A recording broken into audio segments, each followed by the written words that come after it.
الحمد لله حمدا كثيرا طيبا مباركا فيه،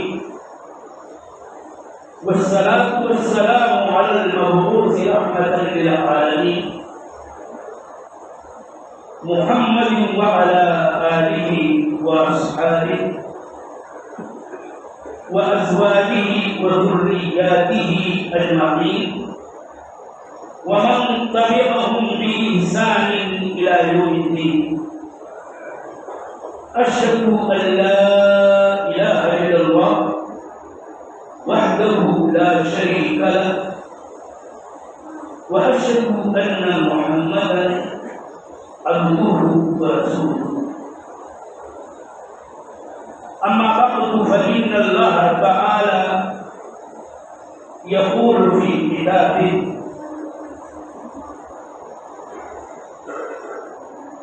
واعتصموا بحبل الله جميعا ولا تفرقوا. وقال النبي صلى الله عليه وسلم فيما رواه عنه كثير من الصحابة الكرام رضي الله تعالى عنهم، فعن انس بن مالك رضي الله تعالى عنه قال النبي صلى الله عليه وسلم: تفرقت بنو اسرائيل على 71 فرقة، وفي بعض الروايات على 70 فرقة، فحلقت 70 فرقة وخلصت واحدة، وستفترق أمتي على 71 فرقة أو على 72 فرقة، فتحلق 71 فرقة وتخلص 71 فرقة. قيل من هم يا رسول الله؟ قال هي الجماعة. الحديث رواه الإمام أبو داود وأحمد وصححه الألباني رحمه الله في صحيح الجامع. رب اشرح لي صدري ويسر لي أمري واحلل عقدة من لساني يفقهوا قولي. سبحانك لا علم لنا إلا ما علمتنا إنك أنت العليم الحكيم. میرے دینی بھائیوں، حاضرین خطبہ جمعہ،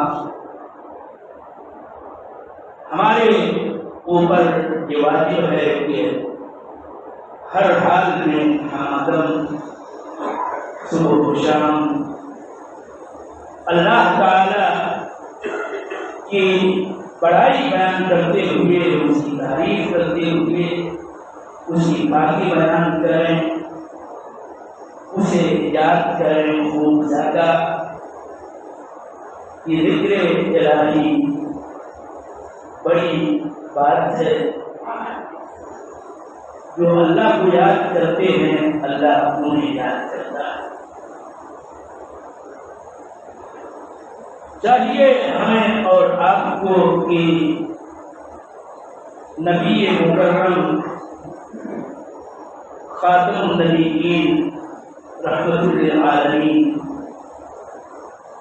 احمد مصطفیٰ محمد مصطفیٰ صلی اللہ علیہ وسلم پر صلاۃ و سلام پڑھنے جمعہ کے دن، اسے پہلے جمعہ کی رات خوب پڑھیں. میں آج کے خطبہ جمعہ میں سورہ انعام کی آیت کریمہ جو ابھی دوسرے خطے کے حصے میں میں نے حمد و شہادتین کے بعد پڑھی ہے، اس کا ترجمہ کرتے ہوئے حدیث اختلاف الامہ کی ترجمانی کرتے ہوئے بات عبرت اور نصیحت کی باتیں اپنے لیے اور سامعین کے لیے پیش کرنا چاہتا ہوں۔ اللہ سے توفیق مانگتا ہوں۔ یہ بات یاد رہے کہ دین اسلام دین برحق، دین اسلام کا مصدر، اس کا سرچشمہ کتاب و سنت ہے، اور اسی کتاب و سنت کی تعلیم رسول اللہ صلی اللہ علیہ وسلم نے امت کو دی ہے، جس کا پہلا گروہ صحابہ کرام رضوان اللہ علیہم اجمعین ہے، کہ جنہوں نے اللہ تعالیٰ کے فضل سے اور اس کی رحمت سے اس دین پر مکمل طور پر عمل کیا کہ وہ ہمارے لیے نبی صلی اللہ علیہ وسلم کو اسوہ حسنہ ہیں، اس میں کوئی شبہ نہیں کرنا چاہیے۔ لیکن ہم بات کے تمام اہل ایمان اہل اسلام کے لیے صحابہ کرام کی ایمانی، دینی، عملی زندگی ایک معیار ہے، ایک میزان ہے کہ جس کو سامنے رکھ کر کے ہم اپنے ایمان و عمل کا جائزہ لے سکتے ہیں۔ اللہ کے رسول صلی اللہ علیہ وسلم محفوظ ہوئے آپ پر وحی کی جاتی رہی، قرآن کریم کی آیتیں اترتی رہی، اور اللہ تعالیٰ کی طرف سے وہی آپ کو پوشیدہ وہی غیر مطلوب کی جاتی رہی، اور دین اپنے تمام و کمال کو پہنچا آپ کی آخری زندگی میں، اور اللہ تعالیٰ نے اس کو ذکر کیا قرآن کریم کی آیت کریمہ اليوم اکملت لکم دینکم واتممت علیکم نعمتی ورضیت لکم الاسلام دینا۔ لیکن یہ بات بھی یاد رہے کہ کتاب و سنت کے نصوص اگر ہم غور کریں، فکر کریں، تدبر کریں، تأمل کریں اور صحیح فکر پر کوئی اقدار لائیں، تو یہ دین اور اس کی ساری باتیں اتنی واضح ہیں کہ ہم اپنے آپ کو، ہم میں سے ہر ایک اپنے آپ کو توڑ سکتا ہے، پرکھ سکتا ہے، جانچ سکتا ہے کہ ہم ایمان و عمل کی صحیح کتاب و سنت کے موافق قرآن اور حدیث کی روشنی میں آیا جادہ حق پہ ہیں، یا جادہ حق سے ہم کہیں کسی بھی طرح کسی بھی درجے میں بھٹکے ہوئے ہیں۔ اسی بات کو تو اللہ کے نبی صلی اللہ علیہ وسلم نے اختصاراً بہت ساری احادیث میں بیان کی، اور اسی کا اللہ تعالیٰ نے حکم دیا۔ سورہ انعام کی آیت کریمہ دین اسلام کے برحق ہونے کے ساتھ ساتھ ہمارے لیے ایک میزان ہے، ایک معیار ہے کہ جس کی روشنی میں ہم اپنے آپ کو جب چاہیں تب جانچ سکتے ہیں۔ وَأَنَّ هَذَا صِرَاطِي مُسْتَقِيمًا، یہ میرا راستہ ہے، بالکل ٹھیک سیدھا دین اسلام۔ اسے سارے عقائد و احکام و عبادات و معاملات و اخلاق اور خود باہم اور دیگر کے ساتھ تعامل، سارے معاملے میں دین اسلام یہی اللہ کا سیدھا راستہ ہے، یہی صراط مستقیم ہے۔ اللہ تعالیٰ نے کہا فاتبعوہ، اسی کی اتباع کرو، ولا تتبعوا السبل، راہوں کی اتباع نہ کرو، راہوں کی اتباع نہ کرو، کہ فتفرق بکم عن سبیلہ، کہ وہ راہیں تمہیں اللہ کے راہ سے ادھر ادھر بھٹکا دیں، ادھر ادھر پھیر دیں، ظالم مساق ہوگی۔ یہ اللہ تعالیٰ نے تمہیں تاکیدی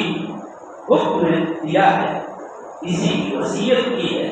تاکہ تمہارے اندر تقویٰ ہو۔ تو ہمارے لیے میزان صراط مستقیم اللہ تعالیٰ کے دین اسلام اور اس کا مصدر کتاب و سنت ہے، اور اسی لیے اللہ کے نبی صلی اللہ علیہ وسلم نے کہا، میں نے بتایا کہ آپ نے کہا تھا، آپ کے اواخر حیات کا یہ فرمان ہے، ارباب بن ساریہ کی روایت، کہ ترکتکم علی المحجۃ البیضاء لیلھا کنہارھا لا یزیغ عنہا بعدی۔ ہمارے نبی صلی اللہ علیہ وسلم نے ہم کو ہر خیر کی رہنمائی کی، ہر شر سے آگاہ کیا، چوکنا کیا، اسے بچنے کے لیے کہا، اور بہت ساری ایسی آپ کی پیشین گوئیاں ہیں کہ جس میں یہ سبق ہمارے لیے اصلاً ہے، اور وہی سبق اصل اجاگر کرنا مقصود ہے اس حدیث کا کہ بعد کے ادوار میں فتنے علماء ہوں گے، بعد کے ادوار میں اس امت میں اختلاف ہوگا، یہ امت منقسم ہو جائے گی، نہ جانے کتنے گروہوں اور گروپوں میں، نہ جانے کتنے فرقوں میں بٹے گی یہ امت۔ بٹنے والوں کا آپ نے انجام اور ان کا آخری مسیر بھی بتایا، اور ساتھ ساتھ یہ بتایا کہ کون سا فرقہ، کون سی جماعت، کون سا گروہ راہ حق پہ ثابت قائم گامزن رہے گا، اور کس طرح سے وہ دنیا کی سعادت اور آخرت میں نجات پائے گا۔ اس سلسلے میں حدیثیں کئی ایک ہے مشہور حدیث افتراق میں پیش کرنا چاہتا ہوں، اور پیش کرنے کا مقصد اسی اصول کو اجاگر کرنا ہے کہ ہم بعد والوں کو اسی اصول و میزان کو سامنے رکھنا چاہیے، حق اور باطل کو پہچاننے کے لیے، صحیح اور غلط کو جاننے کے لیے، دین و ایمان کے بعد میں حق کیا ہے اور باطل کیا ہے، جائز کیا ہے، درست کیا ہے، کون چیز غلط ہے، اس کو پہچاننے کے لیے معیار عطا کرتی ہے حدیث افتراق، اور اس کے معنی کی ساری حدیثیں، حدیث افتراق کے الفاظ کئی ایک ہیں، اور اس میں سے میں نے ایک پڑھا، اور ایک اور بہت مشہور و معروف ہے کہ اللہ کے نبی صلی اللہ علیہ وسلم نے کہا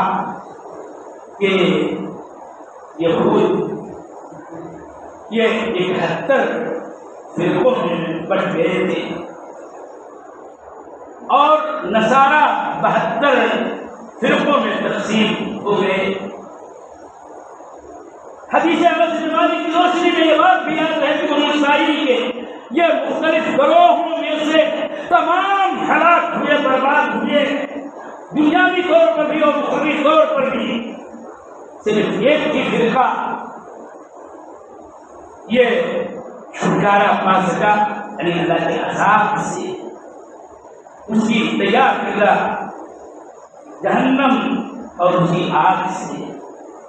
آپ نے آگے یہ فرمایا، اور یہ بہت ہی اہم ہے کہ وَسَتَخْتَلِفُ أُمَّتِي عَلَىٰ 73 فِرْقَةٍ،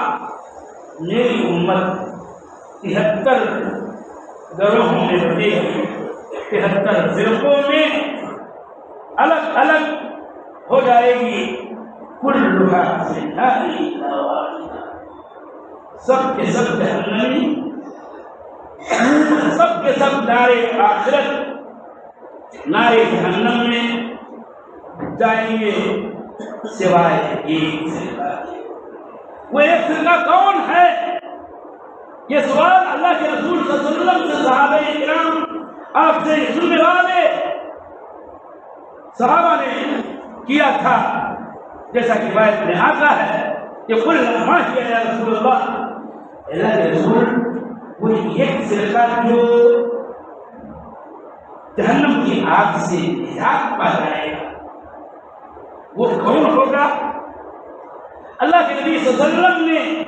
بڑا ہی جامع معنی اور بہت ہی اہم ترین جملہ استعمال کیا، اور آپ صلی اللہ علیہ وسلم سے کیا پوچھنا، آپ سے وسیع و غریب کوئی نہ تھا نہ ہوگا، آپ کو جو اللہ تعالیٰ نے جوامع الکلم عطا کیا تھا۔ اسی روایت میں آتا ہے کہ یہ جماعت ہوگی۔ یہ روایت کے الفاظ مشہور ہیں جو آپ کو سنایا جاتا رہتا ہے کہ یہ ما انا علیہ واصحابی، یہ وہ فرقہ ہوگا جو اس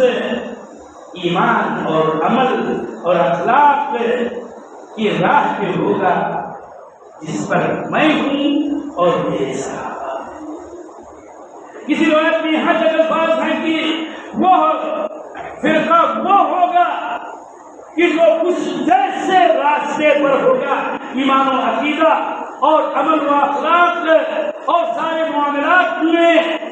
جس پر آج میں ہوں اور میرے صحابہ کرام ہیں۔ یہ بات جاننی چاہیے کہ اصل مسلمان اہل نبوت کے صحابہ سے لے کر کے اور صبح قیامت تک کے مسلمان وہی ہوں گے جو خود نبی صلی اللہ علیہ وسلم کے طریق پر ہوں گے، نبی صلی اللہ علیہ وسلم کے عقیدہ پر ہوں گے، نبی صلی اللہ علیہ وسلم کے عمل پر ہوں گے، آپ کے اخلاق پر ہوں گے، آپ کے کردار پر ہوں گے، اور آپ کا جو بھی سارا معاملہ رہا ہے اور پوری سیرت طیبہ رہی ہے، اس کی روشنی میں جو اپنے آپ کو ڈھالتا رہے گا وہ، اور اسی طرح سے آپ کے تربیت یافتہ صحابہ کرام رضوان اللہ علیہم اجمعین دین اور ایمان کی اور اخلاق اور عمل کی جس شاہراہ پر قائم تھے اور جس پر انہوں نے اپنی زندگیاں گزاری ہیں، اسی طریق پر جو چلے گا، کوئی بھی ہو، کہیں کا بھی ہو، کسی زمانے کا ہو، وہ مسلمان ہے، وہ صاحب ایمان ہے، جو اللہ تعالی کے فضل و احسان سے ہر طرح کی خرابیوں سے، بدعقیدگیوں سے اور ہر طرح کی ضلالتوں سے، ہر طرح کی گمراہی سے دنیا کے اندر محفوظ رہے گا، اور اللہ تعالیٰ ہی کے فضل و احسان سے وہ قیامت کے دن جب قیامت قائم ہوگی بالآخر وہ جنت میں جائے گا۔ البتہ وہ تمام فرقے اور وہ تمام گروہ جو نبی صلی اللہ علیہ وسلم اور صحابہ کرام کے طریق پر نہ ہوں گے، وہ دنیا کے اندر بھی بھٹکتے رہیں گے اور گمراہی کے راستے پہ چلتے رہیں گے، اور نتیجتاً آخرت میں نار ان کا ٹھکانہ ہوگا۔ یہ ہے حدیث کا مفہوم۔ اس لیے ہمارے لیے ضروری ہے کہ ہم ایمان و عمل کا مصدر متعین کریں، اور یہ بات یاد رہے کہ ہمارے لیے ہمارے عقیدے کا سرچشمہ کتاب و سنت، اسوہ پیغمبر اور اسی طرح سے صحابہ کرام کا راہ، دین کا راہ، ایمان کا راہ اور عمل کا راہ، اخلاق کا راہ وہی ہے۔ آخری دن اس روشنی میں جب تاریخی طور پر آپ پڑھیں گے، فرق کی تاریخ پڑھیں گے، مختلف گروہوں کو جو بعد میں پیدا ہوئے ہیں ان کی تاریخ پڑھیں گے، تو آپ کو بہت ساری باتیں معلوم ہوں گی. اور یہاں میں آپ کو خالی ایک جملہ ہی زیادہ سنانا چاہتا ہوں کہ اسلام میں نبی صلی اللہ علیہ وسلم کی بہترین ہوئی کہ مبارک ناری علیہ السلام میں پہلی خرابی اور پہلی بدعت والا فرقہ اور پہلی خرابی گمراہی ضلالت پر مبنی جو فرقہ وجود میں آیا وہ خوارج کا تھا. جانتا ہوں کہ خوارج اور خوارج کی تاریخ سے آپ میرے دینی بھائیوں آپ نہیں واقف ہیں صحیح معنوں میں کہ خوارج کون تھے، کیا تھے، ان کا طریق کیا تھا، ان کا شعار کیا تھا، ان کے صفات کیا تھے، وہ کیسے تھے. اس کو جاننے کے لیے آپ کتابوں کی طرف رجوع کریں، تاریخ پڑھیں اور مستند اہل علم کی کتابیں پڑھیں اس تعلق سے، تب آپ کو پتا چلے گا کہ خوارج کن کو کہا جاتا ہے اور کون. میں ان کے متعلق یہ آپ کو بتانا چاہتا ہوں کہ یہ وہ جذباتی لوگ تھے مسلمانوں میں، جذباتی لوگ جو عقل کی روشنی میں صحیح اور غلط کا فیصلہ کرنا چاہتے تھے، نصوص شریعت پر اپنی رائے اور اپنے عقل کو مقدم رکھنا چاہتے تھے. یہ وہ تھے کہ جنہوں نے اپنے آپ کو اتنا نیک بنا اور اس نے خود فریبی اور اپنے آپ کو بات سمجھنے کا زام و گمان رکھا کہ کسی سے کوئی معمولی سی چوک ہو جائے تو اس کو کافر تک کہا. یہ وہ بدکردار جماعت تھی کہ جس نے برائے وقت کے ساتھ کام کی راہ میں اپنائی غلطیوں کے خلاف بغاوت کا راستہ چنا. یہ جوان تھے، کم عمر کے لوگ اکثر تھے، یہ احمد پلید اور سفید عقل سے عالی لوگ تھے. اور ان کے صفات میں سے ایک جملہ میں سنانا چاہتا ہوں جو آپ یاد کریں. بخاری کی روایت میں ان کے اوصاف کا ذکر ہے. ان کے اوصاف میں سے یہ وصف بہت ہی اہم ترین ہے کہ خوارج وہ فرقہ ہے تاریخ اسلام کا جو جب نکلے گا تو وہ مسلمانوں کی کو قتل کرے گا، مسلمانوں کے قتل کا سبب بنے گا اور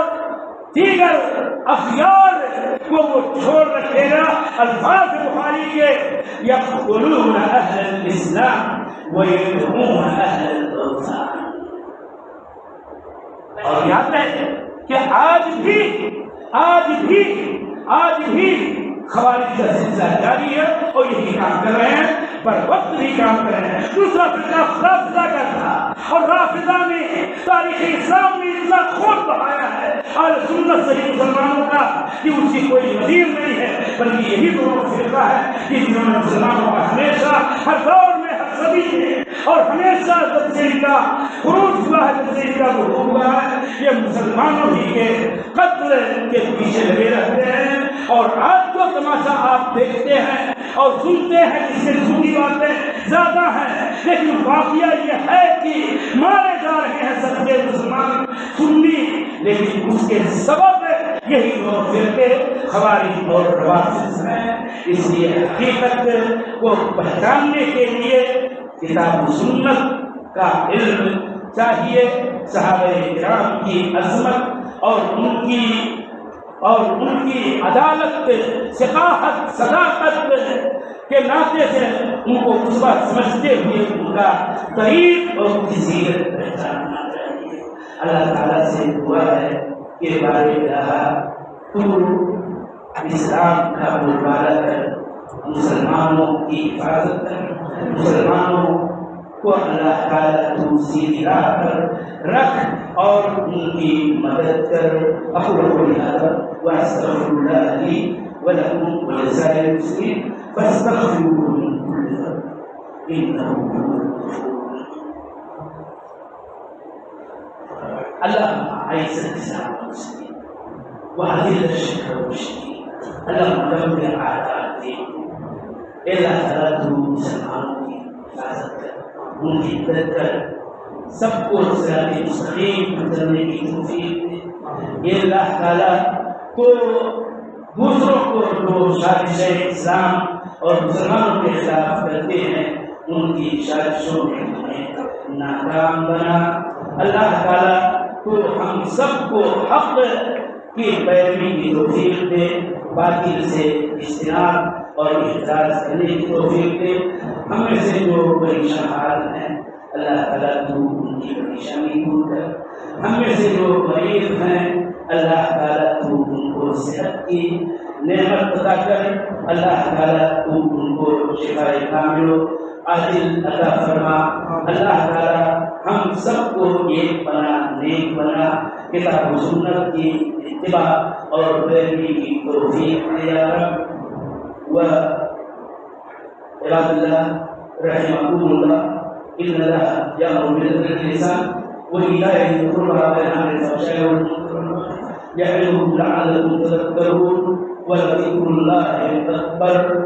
والله يعلم ما تصنعون.